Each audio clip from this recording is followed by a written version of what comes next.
अखन अहाँ सब सुनि रहल छी मैथिली एक्सप्रेस की शानदार प्रस्तुति।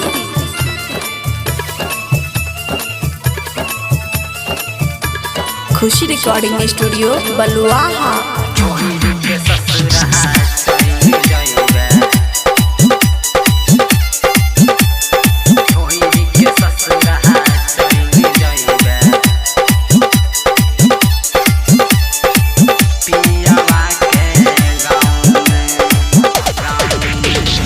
होई गेलियौ बदनाम गे छौरी, हम तोहरा प्यार में हो होई गेलियौ बदनाम गे छौरी, हम तोहरा प्यार में।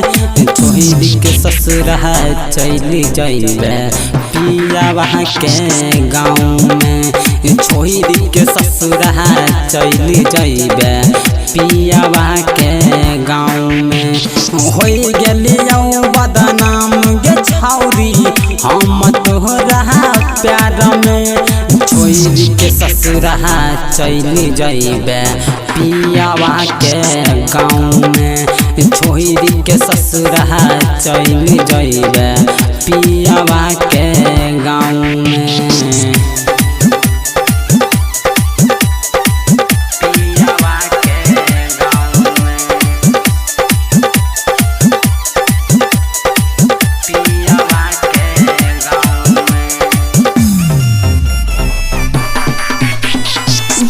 सुमित सतीश रैया, सुमित सतीश रैया, खुशी रिकॉर्डिंग स्टूडियो बलुआहा। जिंदगी के साथ हमर देले तू छोड़ गे, अपने से पूछै छियै गमछा से लोड गे। हो हे गई जिंदगी के साथ हमर देले तू छोड़ गे, अपने से पूछै छियै गमछा से लोड गे। साथ रह के तू है गई खैले रहे कसम, साथ रह के तू है गई खैले रहे कसम। छोड़ी के ससुर चली जाइबे पियावा के संग, छोड़ी के ससुर चली जाइबे पियावा के संग। खुशी रिकॉर्डिंग स्टूडियो बलुआहा।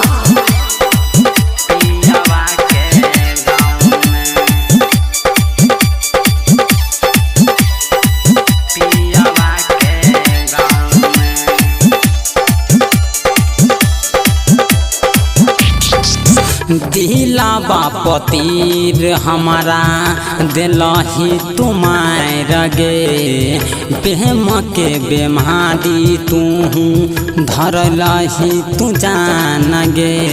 हो हे गई दिलावा पतीर हमारा दिलही तुम्हार गे, प्रेम के बेमारी तू धरलही तू जान गे। दिलवा में तू हमारा गे रानी दे दिल जखम, आनंद अनार के दिल में तू है गई दे दिल जखम।